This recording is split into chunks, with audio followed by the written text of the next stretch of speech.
India. My name is Peter Prove. I'm Director for International Affairs at the World Council of Churches in Geneva, and I'm really honored to have been invited to moderate this webinar on behalf of the organizers, the presenters of the content that has been prepared. Under the name of the Coalition for Minority Rights in India, a coalition which comprises the World Evangelical Alliance, Open Doors International, the Indian American Muslim Council, Hindus for Human Rights, Justice for All, and the International Commission for Dalit Rights. The issue and the concern that brings this coalition together is for an inclusive, pluralistic, and multi-faith society in India, and a shared alarm at deterioration of these values, and in particular of the situation of minorities, the rule of law, and the overall health of India's democracy in this current historical moment. This webinar takes place in conjunction with the 51st session of the Human Rights Council of the United Nations and ahead of the Universal Periodic Review of India later this year. So we have a very, very brief amount of time available to cover very extensive and heavy subjects. And so without further ado, I'm going to invite the first speaker to begin our session. So opening remarks will be offered by Dr. Andrea Benzo, Special Envoy for Freedom of Religion or Belief Protection and Interreligious Dialogue of Italy. Dr. Benzo, the floor is yours. Thank you, Peter. Good afternoon from Rome to everyone. I would like, first of all, to thank the Coalition for Minority Rights in India for their invitation, in particular Open Doors, and to congratulate them on their relentless work in defense of freedom of religion or belief and minority rights. I'm also grateful to the coalition members that co-authored the report on religious minorities in India for shedding light on such an important issue ahead of the upcoming UPR. And I'm also very glad to be part of this panel along such distinguished guests. Delighted to see Dr. Fernand Varennes and Dr. Nazila Ghanea among us.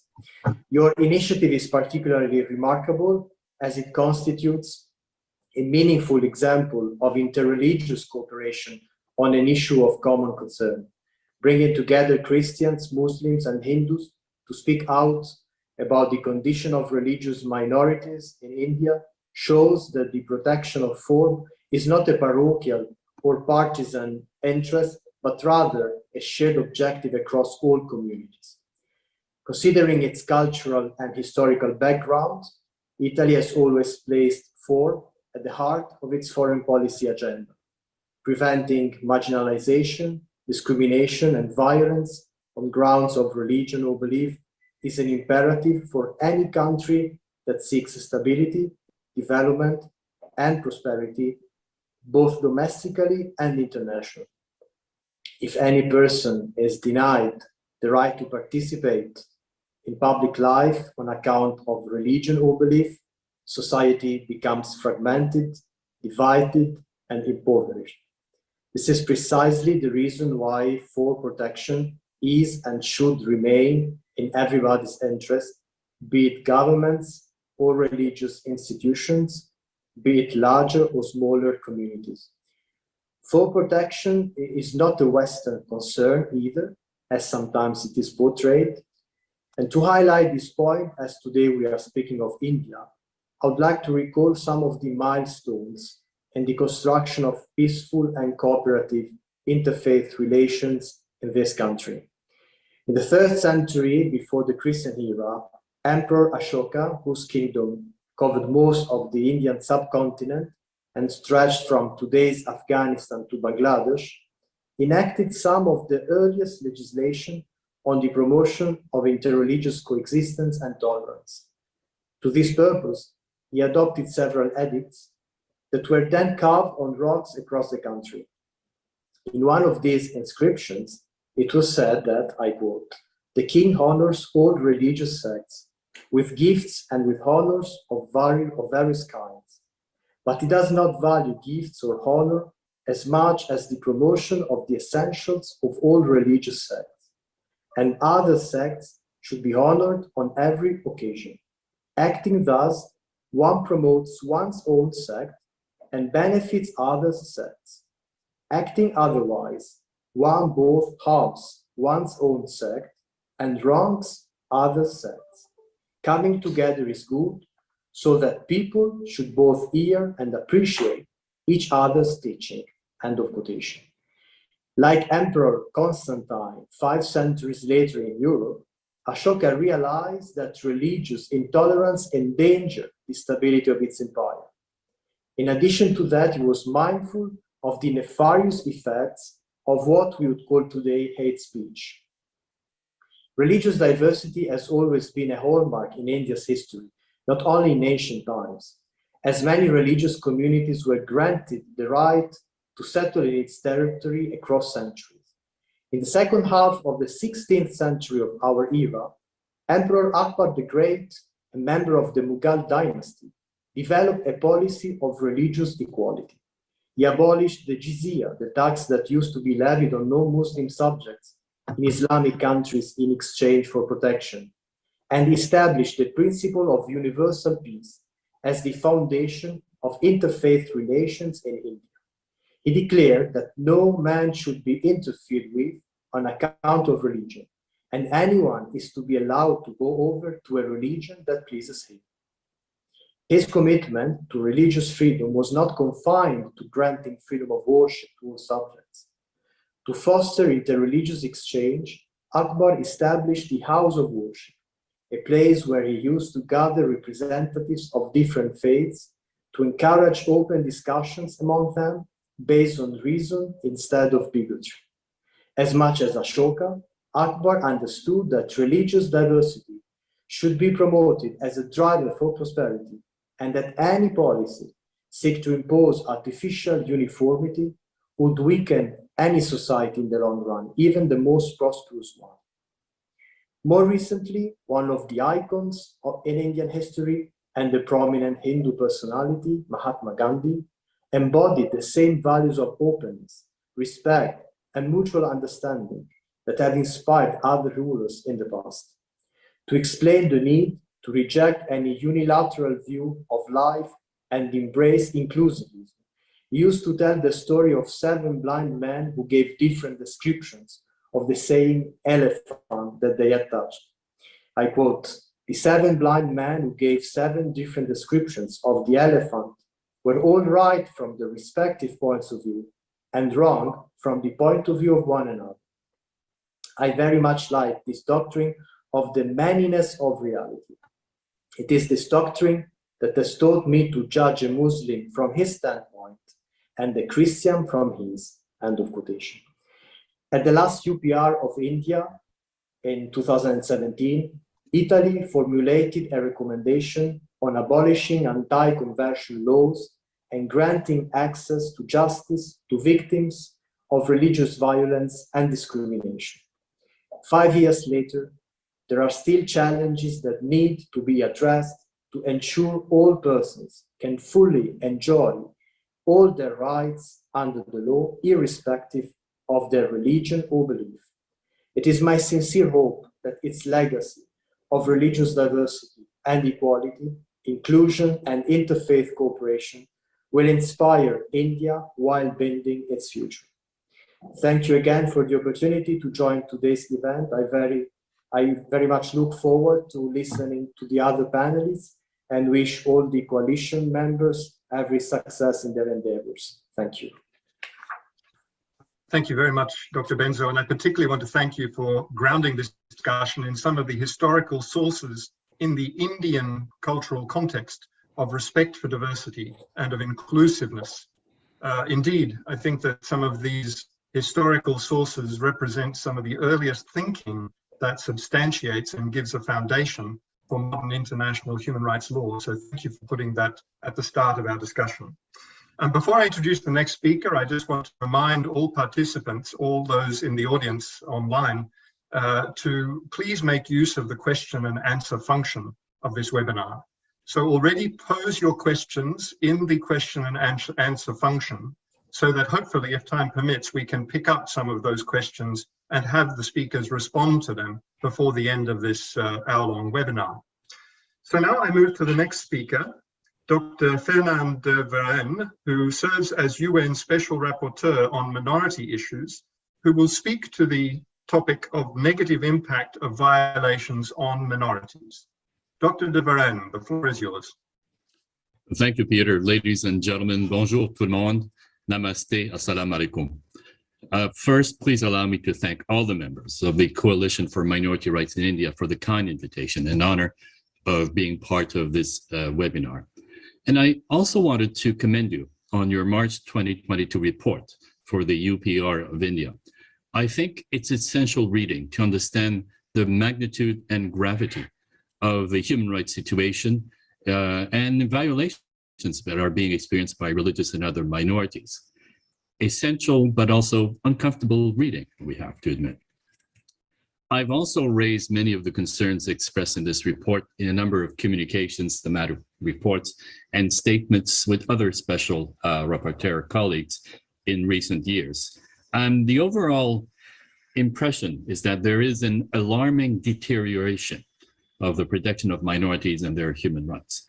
And I think what needs to be emphasized is that many of these human rights violations are not simply involving large numbers of individuals. They involve, in addition, a pattern of targeting of specific minorities as a community, as a group, in their entirety, as somewhat, in some cases, alien or threatening others, and somehow that they don't really belong or are not as deserving as other members of the country in India.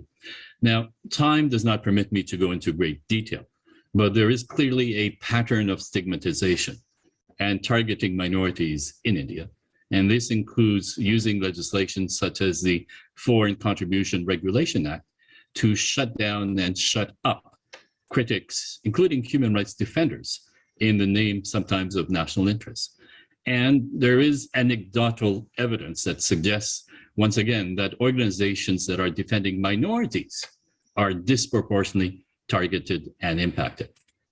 Now, of course, this is very complex. There are nuances in every situation. But it's clear, for example, that hate speech and incitement to violence in social media has been increasing significantly.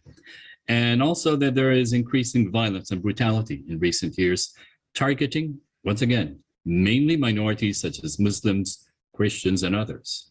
Many of you will be aware, will know about minority Muslim women in recent years having experienced denigration, threats, and harassment in social media applications such as Suli Deals and Buli Bai, where they were listed for auction with photographs sourced without permission, obviously, and doctored. And to be blunt, and as some of you know, the word Suli is used as a derogatory Islamophobic slur, targeting Muslim females, Muslim women in India. There's increasingly extremely violent and hate speech stigmatizing religious or belief minorities and other minorities such as Dalits, including by senior political figures in social media. And what we're seeing is increasing hostility and violence against religious minorities, particularly Muslims.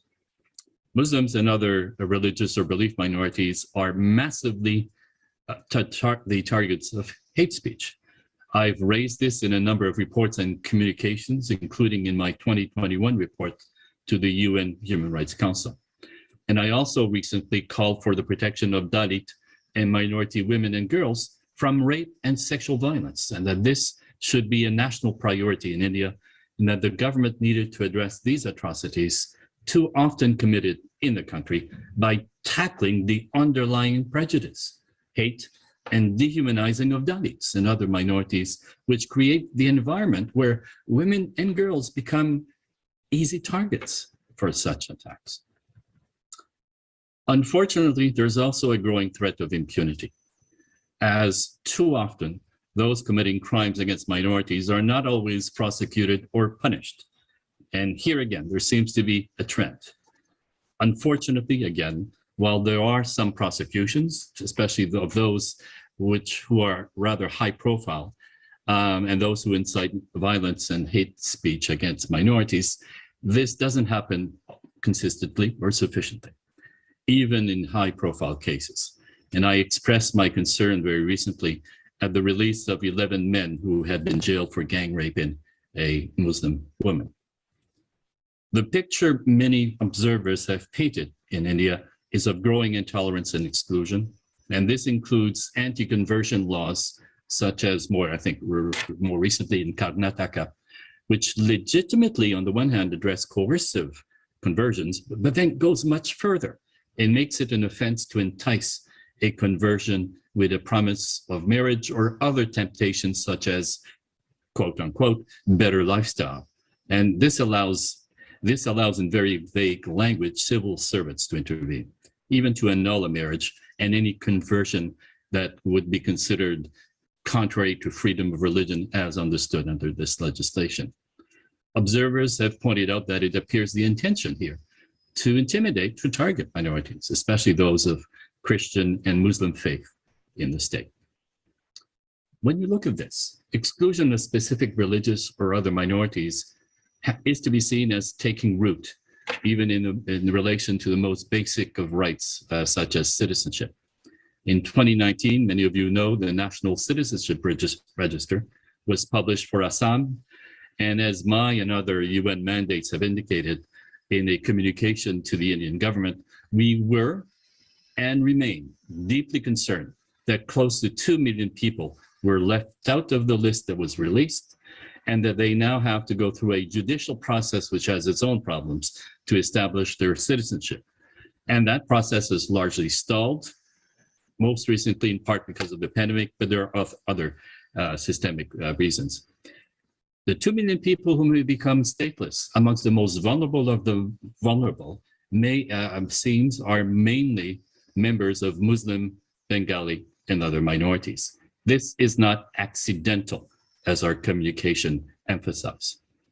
That same year, 2019, and once again, it would be difficult to believe that this is a coincidence, India passed the Citizenship Amendment Act, which fast-tracks citizenship for Hindu, Sikh, Buddhist, Jain, Parsi, and Christian immigrants from the region who arrived in India before 2015, but lo and behold, it excludes Muslims.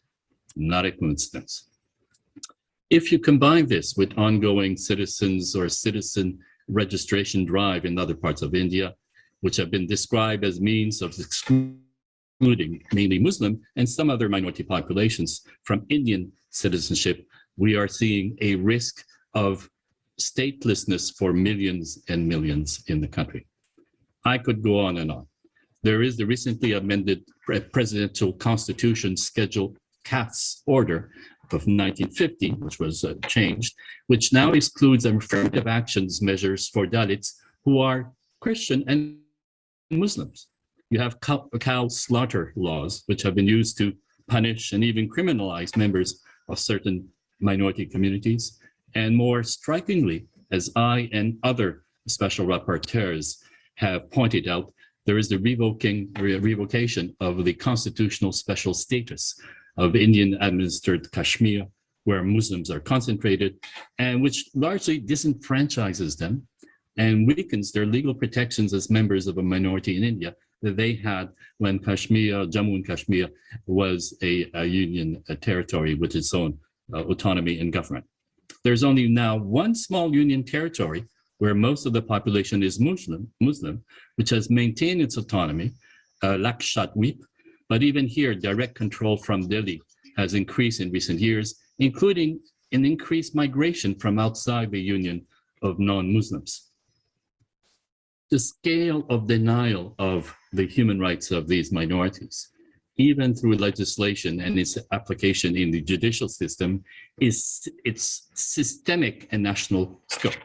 The refusal of authorities to engage fully with global human rights mechanisms, including special procedures, and in some cases, the rising brutality and incitement of hatred and violence against minorities are of such gravity and magnitude, as I said at the start, that the international community needs, in my opinion, to step up to the task if we're serious about reversing the trend, a trend of a systemic pattern where certain minorities are targeted, marginalized, and demonized, and become less than second-class citizens because of their religion or belief. It would seem, and I will conclude with this, that nothing short of perhaps an international investigative mechanism, as has been done by UN Security Council, Human Rights Council, or Human Rights Council resolutions for countries such as Syria, Myanmar, Sri Lanka, Ethiopia, may be necessary, or some kind of similar report as was prepared under the UN Human Rights High Commissioner, even though that was delayed, on the Uyghurs in China. And I hope this panel will consider this and other ways forward to reverse a trend, which unchanged will bring us back to a very dark period of our history, where some minorities were not considered to be equal human beings in dignity, respect, and rights. I look forward to hearing the knowledge and exchanges from all of you later today. Merci beaucoup. Thank you. Shukran. Dhanyavad. Thank you very much, Dr. de Varennes. Thank you also for mentioning the UPR submission that members of this coalition came together to submit for the UPR of India later this year. And I'd just like to point out to participants that the link to that submission, the joint stakeholder report, has been posted in the chat function.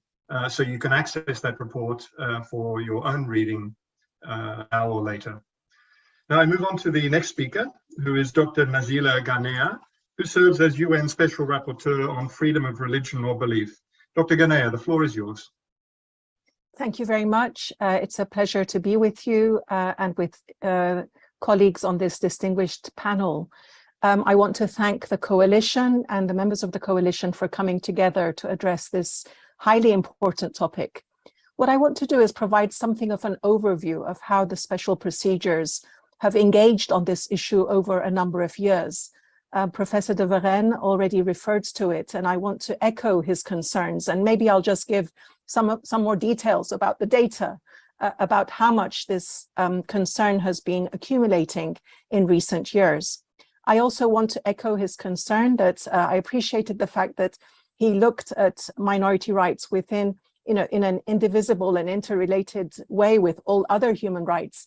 And I want to take the same approach to freedom of religion or belief, which, of course, entails non-discrimination and equality, that irrespective of our thought, conscience, religion, or belief, we should be treated equally and with respect. And not only should our freedom of religion or belief be upheld, but there shouldn't be any discrimination regarding any other rights.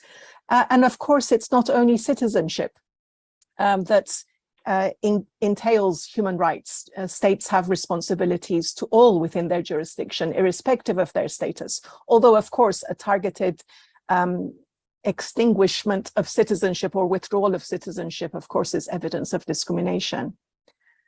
I've only been in the mandate for 2 months, but it's still long enough to be familiar with this trend and this concerning trend. So I appreciate that you came together before the November 2022 UPR session to address these important issues. It is an opportunity within the UN human rights mechanisms to bring forward actionable recommendations for the government of India to seek to reverse these worrisome trends affecting, amongst others, religious minorities such as Muslims and Christians. In this sense, we can highlight the FoRB, the freedom of religion or belief related recommendations that were raised in the 2017 UPR of India in the third cycle. They were noted by the government, but they all remain still highly relevant. The FoRB mandate has been constantly passing on concerns regarding a number of situations in India that demonstrate the need for further action. For instance, in February 2022, the special procedures mandate holders expressed public concern over the unilateral revocation by the central government of the special autonomous status granted by Jammu and Kashmir, as Professor Varennes referred to. This removed a number of guarantees providing special protection to minorities, including the Muslim minority. The number of communications sent by the FoRB mandate to India, mostly joint with other special rapporteurs, has steadily increased since 2017. So there have been 23 communications raising concerns since 2017, which lies in stark contrast with the one communication between 2012 and 2016. In most cases, unfortunately, the government did not provide substantive replies.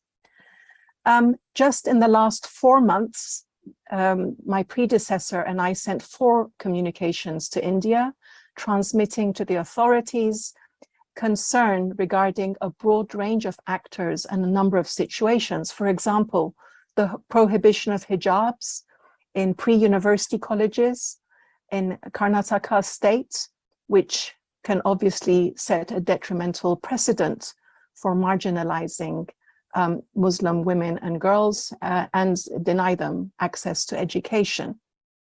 There was another communication regarding forced eviction and housing demolitions against Muslim minority communities in Pradesh and Gujarat states and New Delhi, which can be seen as a form of collective punishment for alleged participation in intercommunal, interreligious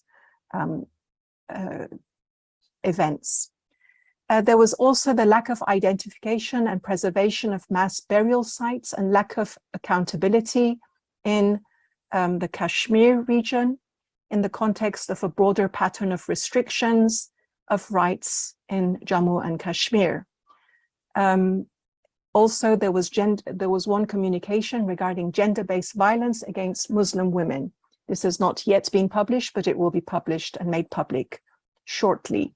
These communications add to previous engagements, statements, communications, public reports that raise critical human rights issues. There was the alert launched by the Special Rapporteur on FoRB and other stakeholders regarding seeking to prevent the adoption of the Citizenship Amendment Act in 2019, as it discriminates against minorities, as the Special Rapporteur on Minority Issues just mentioned.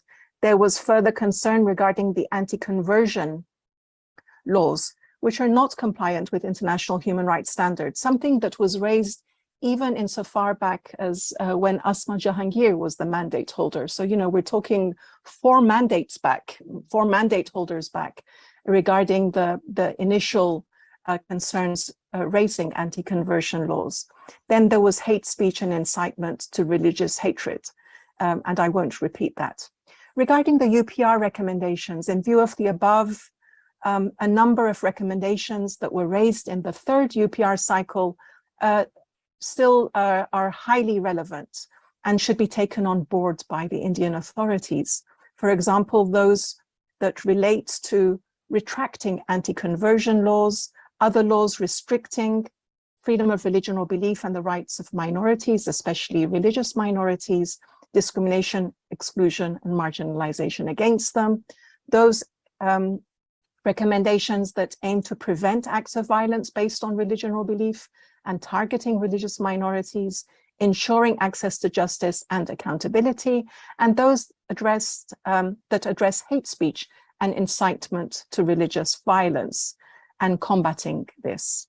So in conclusion, the situations addressed by this mandate and the concerns that have been conveyed depict a broad context of rising discrimination and attacks against religious minorities in India, and these have been fostered by laws and regulations that deepen their exclusion and increasingly marginalize them.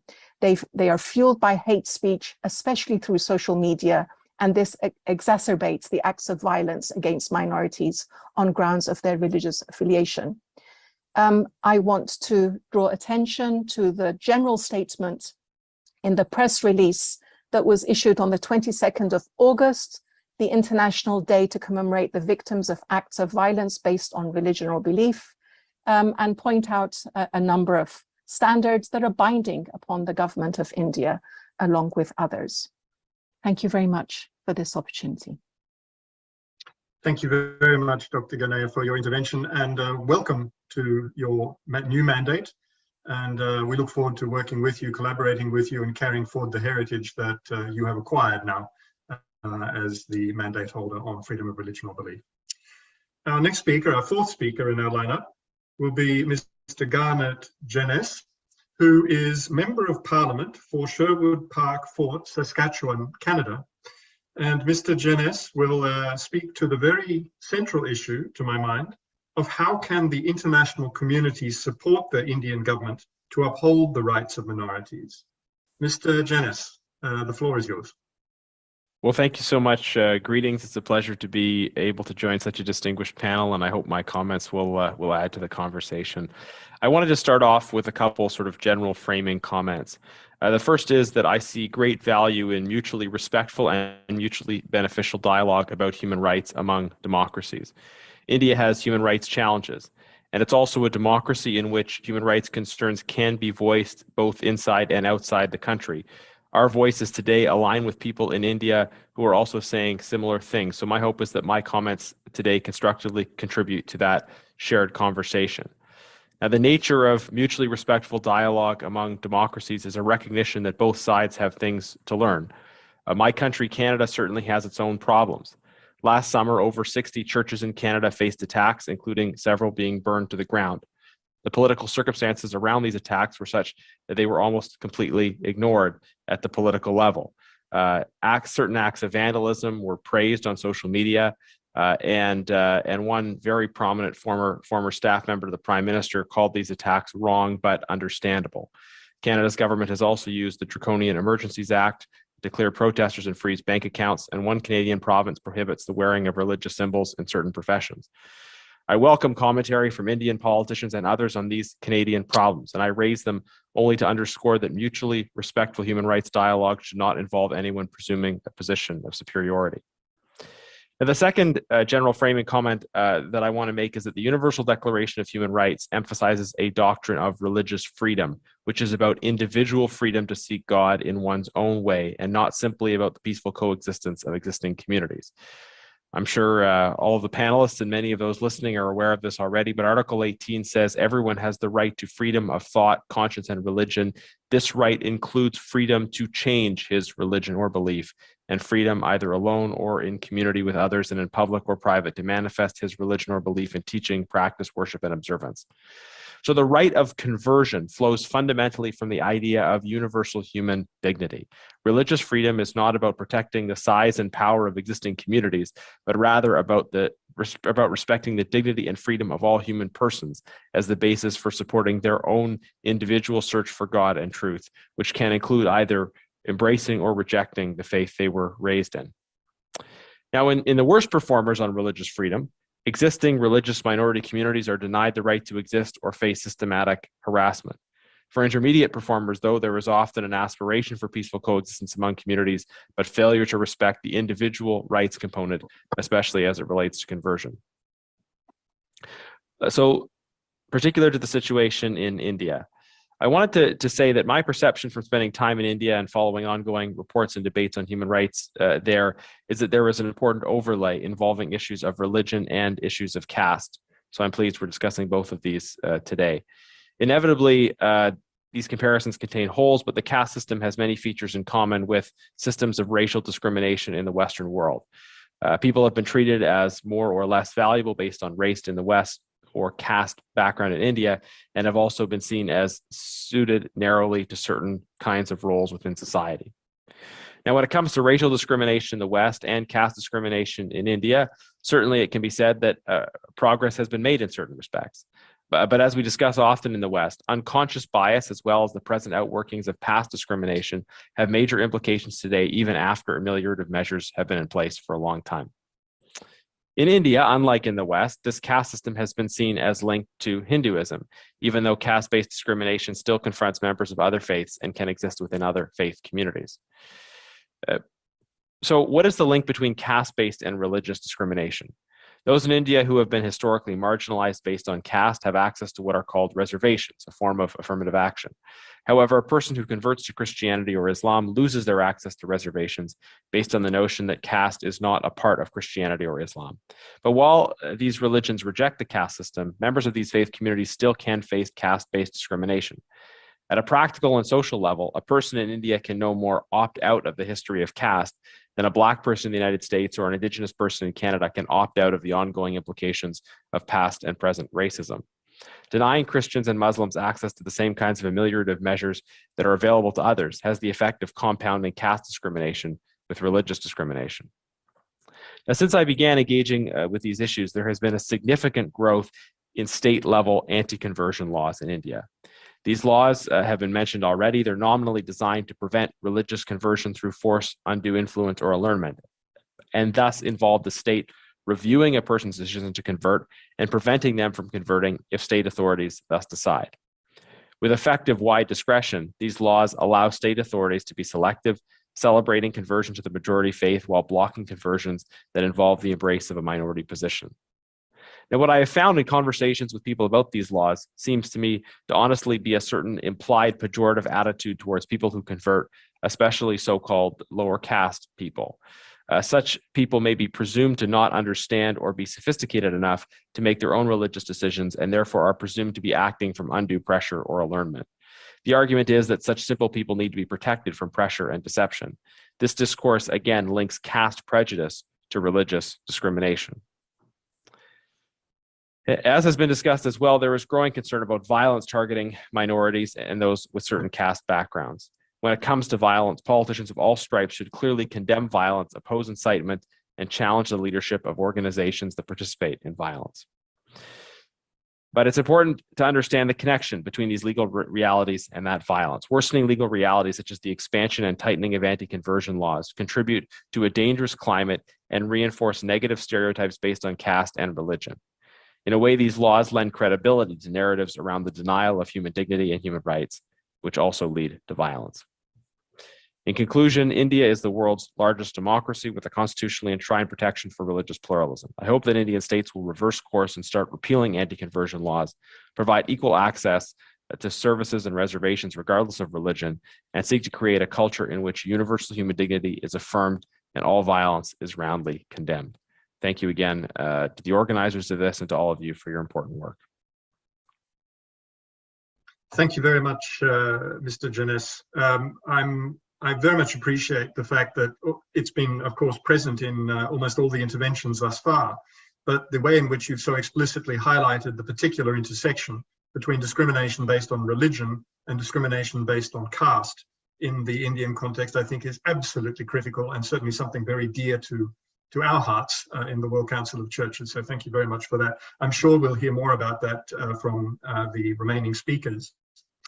So I move now to our next speaker, who has really the impossible task. I'm sorry, Sunita, you have the impossible task of, within the space of 3 minutes, describing for us the broader context, Hindutva, and the decay of Indian democracy. Completely impossible in 3 minutes, but hopefully you can at least give us a slight flavor of the context in which this discussion is taking place. So I give the floor to Ms. Sunita Viswanath, who represents Hindus for Human Rights. Sunita, the floor is yours for 3 minutes, sadly. Thank you. Thank you for having me here today. Navratri is a very auspicious time for Hindus, and for Hindus for Human Rights, during Navratri, we meditate on the mother goddess and all her aspects as she slays the enemies of peace, truth, and justice. Navratri wishes to all of you. My name is Sunita Viswanath, and I'm the co-founder and executive director of Hindus for Human Rights. We co-founded this organization in the wake of Narendra Modi's re-election in the summer of 2019. I was alarmed to find that despite the fact that Modi's Hindu nationalist government tarnished the name of Hinduism, I could not find a group who spoke with a Hindu voice against the weaponization of our faith and against intolerance and communal violence. Instead, I saw Hindu American organizations rally for Modi in Houston and cheer India's precipitous fall into majoritarianism. We co-founded Hindus for Human Rights then to reclaim Hinduism and to provide a space for Hindus around the world to unequivocally denounce the persecution of minorities in India, to stand opposed to Hindu extremism, Hindutva, and caste. That same summer, we were the only Hindus standing with placards outside the ugly display of hatred dubbed Howdy Modi, and my placard read, "Real Hindus don't lynch." To understand what's happening in India today, you have to understand the Hindu nationalist movement. The movement known as Hindutva wants India to become a state for and by Hindus only. Hindutva leaders will allege that the word Hindutva means Hinduness, but the tenets of Hindutva are antithetical to the Hinduism that I practice. While Hinduism celebrates diversity, Hindutva wants to create a mono identity for Indians and Hindus grounded in sexism, casteism, and above all, religious supremacy.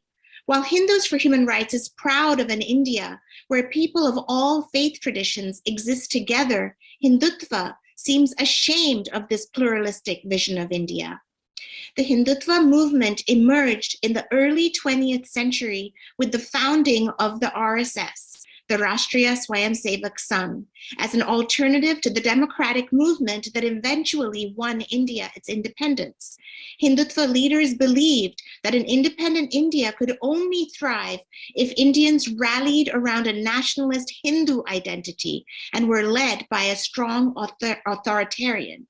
Despite their efforts, Hindutva was pushed to the fringes of Indian politics, and from the fringes they wreaked terror, even going so far as to assassinate India's national icon, Mahatma Gandhi, whose 153rd birth anniversary we commemorated yesterday. At the same time, leaders of the movement methodically carved a path to the mainstream, and now India's government is led by a lifelong and ardent RSS supporter, Narendra Modi. In this position, Modi has stacked his government with fellow Hindu nationalists, and together they have cracked down on anyone who dares criticize the government's project to transform India into a Hindu nationalist state. Through the use of anti-terror laws, such as the Unlawful Activities Prevention Act, to arbitrarily arrest critics of Hindutva, the introduction of state-level anti-conversion laws, and the passage of the Citizenship Amendment Act, the Indian government clearly wants to silence and persecute minorities. Just last week, Indian authorities arrested more than 100 members of Islamic organizations, including the Popular Front of India, for supposed anti-national activities. In reality, these activists were arrested for the crime of being Muslim.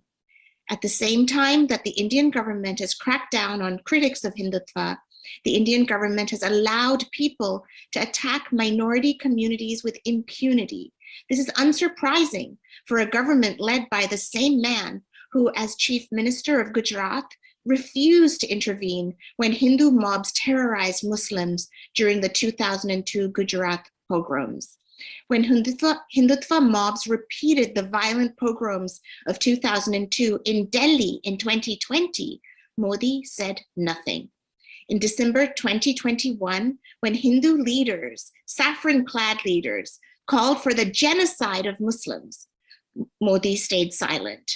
Over the course of his career, Modi refuses to denounce anti-minority violence, and he knows that his strategic silence is tacit approval for the violence. I ask UN member states to call on Indian government officials to denounce hate speech that's targeted violence against minorities in their recommendations to the Indian government. To be clear, the Indian government is an active persecutor of India's minorities, but Modi's strategic silence allows him to deny that well-documented fact that the Indian government persecutes these minorities. The Indian government must be forced to denounce on the record the political movement that drove it to power and the anti-minority violence we all know that it encourages.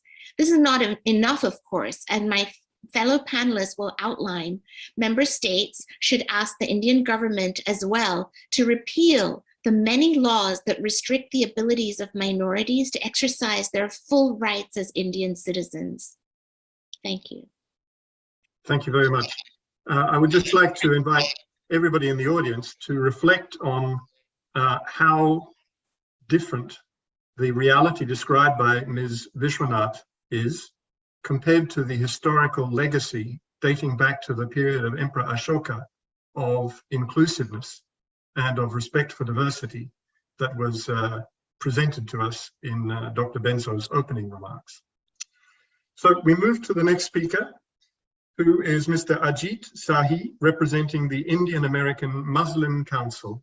Over to you, sir. And if possible, please try to stick a little close to 3 minutes so we preserve some time for questions and answers. Yes, of course. Thank you, Mr. Prove. One of the downsides of going near the last of a program is that anything you wanted to say has already been said by almost everybody. One of the upsides of representing a civil rights organization is that you can truly speak your mind. And I think that's what I'm going to do for the next 3 minutes. Let's just look at what is at stake here. You know, we have already done a complete 360-degree encapsulation of what's going on in India. But what is at stake? India's UPR, the Universal Periodic Review, is next month. And what is at stake here? Well, India is the world's largest democracy. And we call it the world's largest democracy because it has the world's second largest population after China. And China, as we all very well know, is not a democracy. But let me just break the news to you. In another couple of years, it's quite possible that India will cease to be the world's largest democracy, and that mantle is going to fall on the United States of America on the strength of its population. Or what's happening here is that India is about to lose its democracy. And I'm saying this with complete recognition of what this means. The next elections, general elections in India, are due in May of 2024, which is less than 2 years from now, which is about 20 months from now.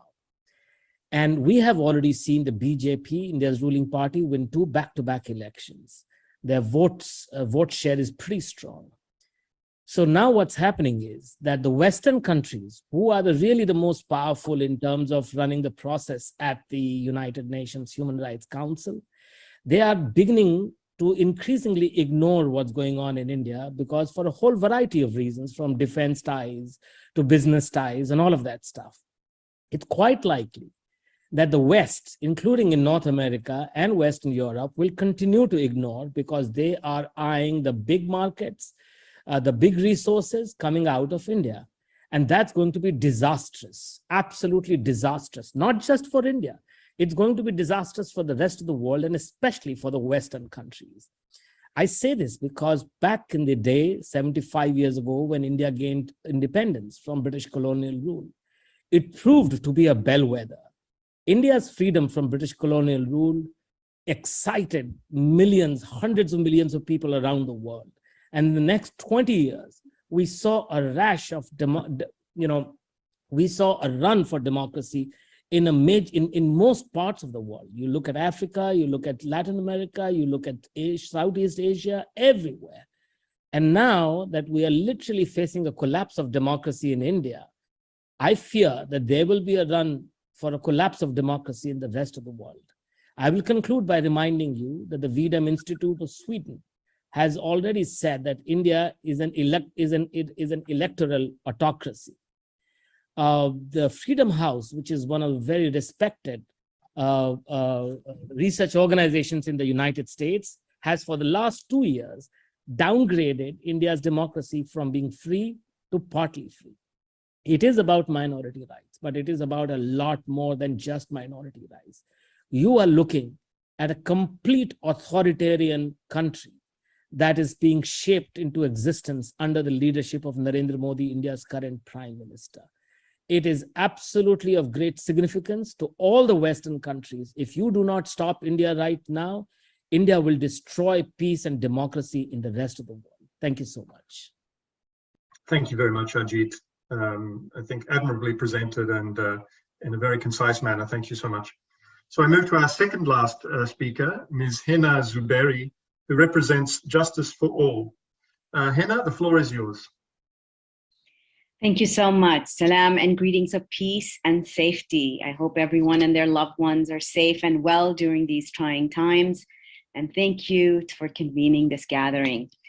As you have heard, since 2017, the government of India has put in place a body of laws and procedures on nationality and citizenship, and I'd like to concentrate on this.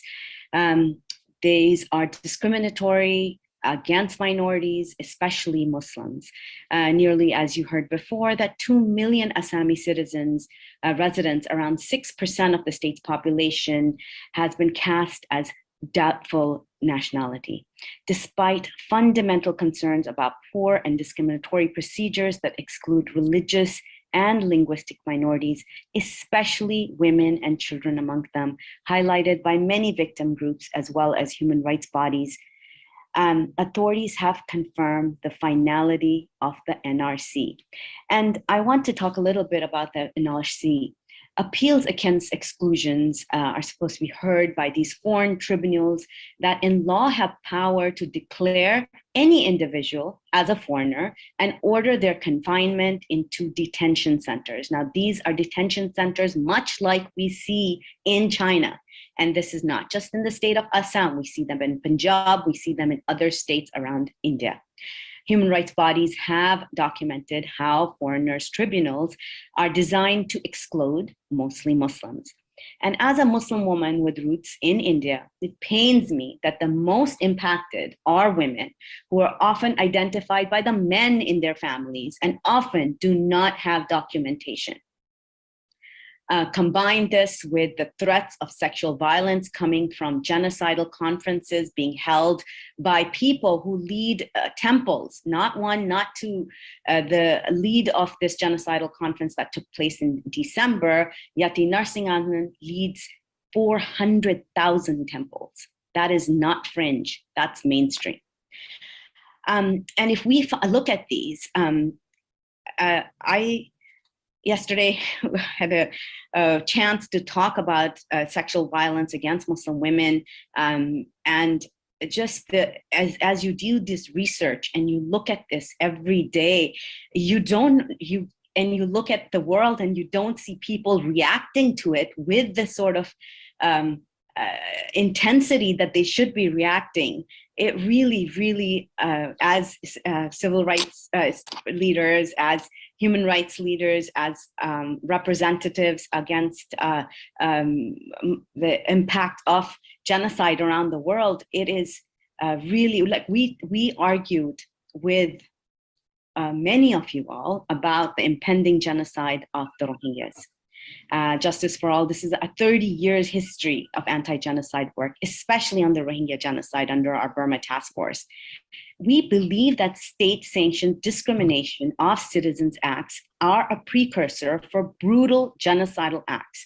The UN General Assembly agrees with us on this point, and here I'd like to quote the UN resolution: the extreme levels of violence perpetuated against the Rohingya in 2016 and 2017 resulted from the systematic oppression and persecution of the Rohingya, including the denial of their legal status, identity, and citizenship. The suggestion for an independent investigative mechanism for India, as for the one on Myanmar, is excellent. I would really recommend that. Again, thank you so much, UN Special Rapporteur, for mentioning that.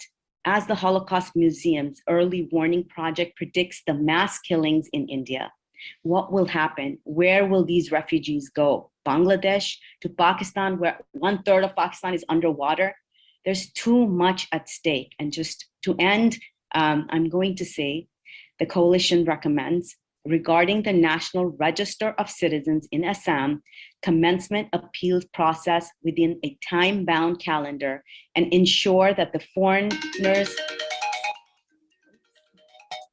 it's telling me to shut up now, and foreigners tribunal follow set procedures and protocols for hearing appeals and weighing the evidence.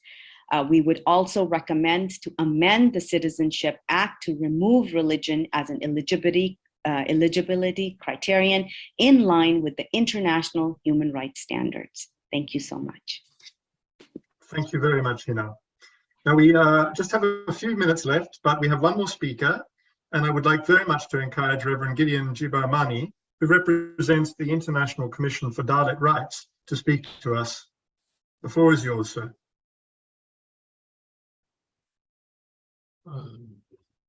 Greetings from the International Commission for Dalit Rights. ICDR advocates for a just and equitable society for Dalits and marginalized people who have been intergenerationally excluded across South Asia and USA and around the world.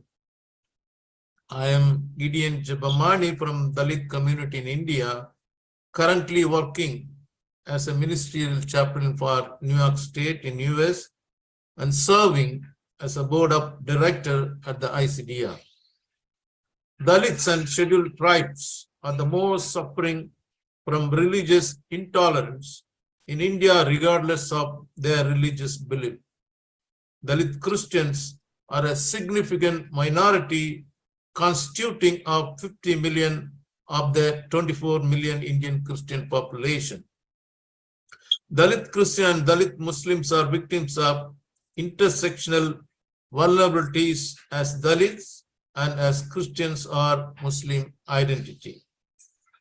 They face threefold discrimination by state, society at large, and within the faith due to intersectional religious and caste identity. This triple or multiple oppression of Dalit Christian led to denial of their dignity, rights, and entitlement. Dalit Buddhists have the affirmative action, likewise Dalit Sikhs. Whereas Dalit Christian and Dalit Muslims, they were denied. This discriminates Dalit Christian and Dalit Muslim from access to education and development and political representation, thereby discriminating further on the basis of religion. This protection given through the Scheduled Caste and Scheduled Tribe Prevention of Atrocities Act 1989 is denied in its application for Dalit Christians and Dalit Muslim, thereby denying access to justice. Dalit Christians and Dalit Muslims face economic deprivation, and large proportion of them are forced into caste-based menial and manual occupations intergenerationally, washer folk, removal of carcasses and burial and crematory workers, leather workers, bonded laborers, manual scavenging workers, etc. A large proportion of them still are landless and largely depend on dominant caste community for their livelihood. I therefore put forward 4 key recommendations. 1.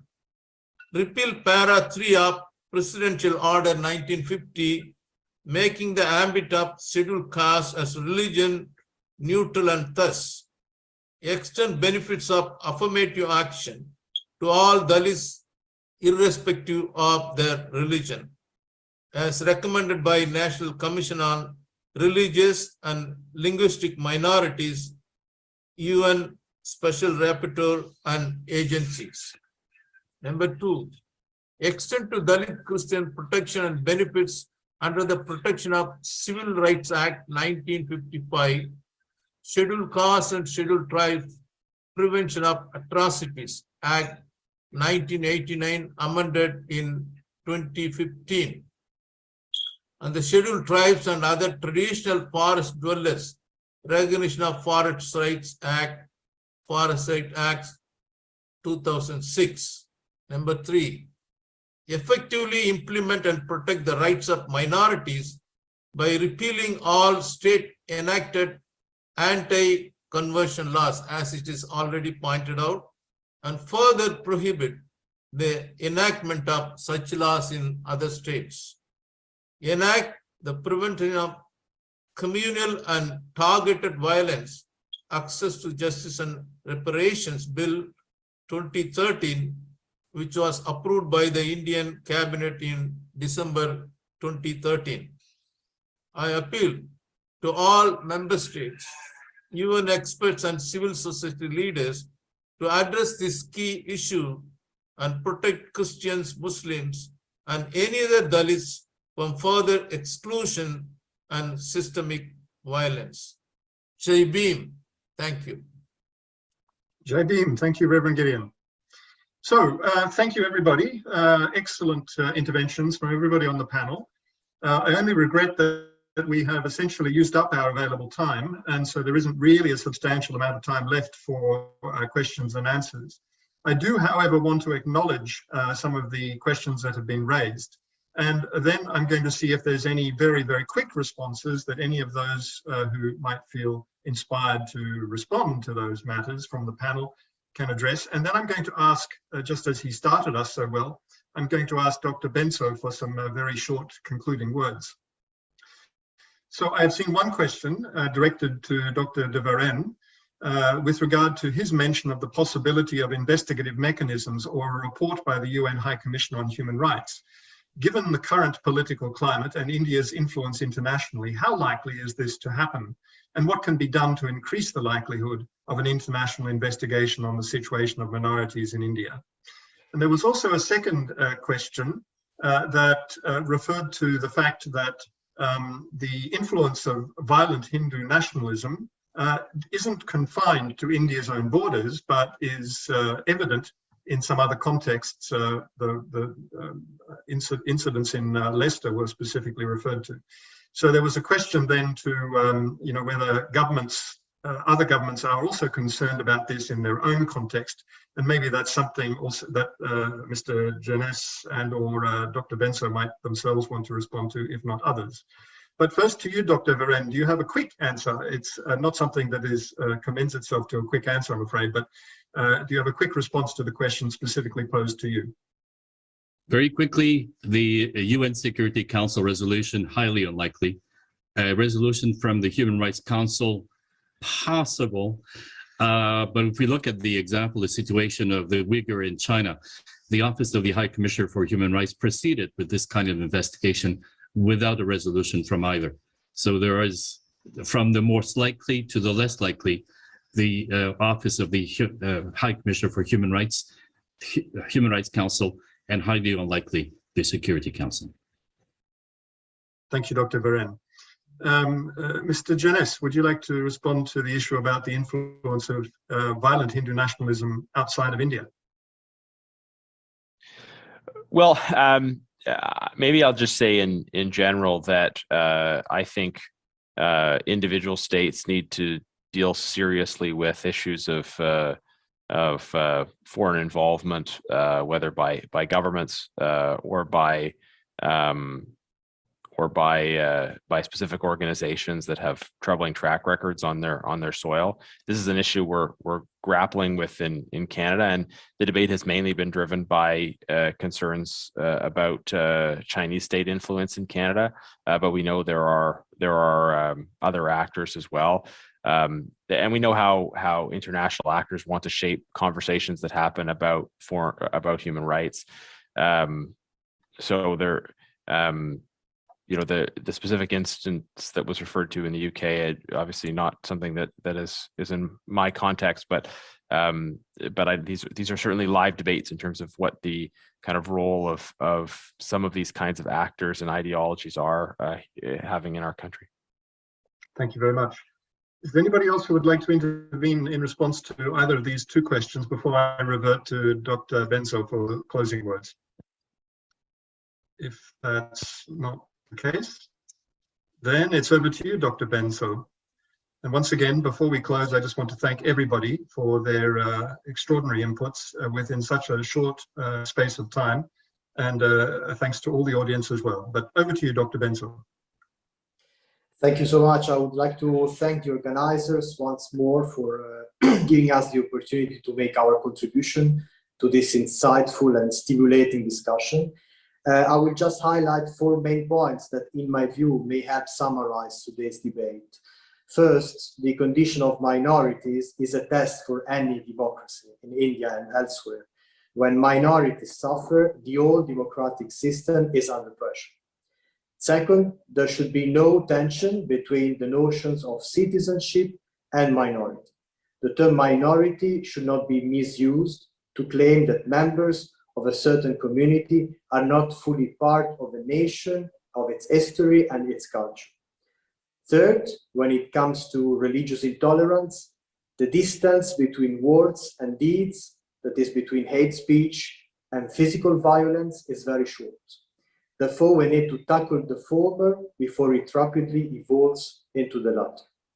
Fourth, and this specifically relates to my mandate as Special Envoy, interreligious dialogue and cooperation may be powerful drivers for positive change.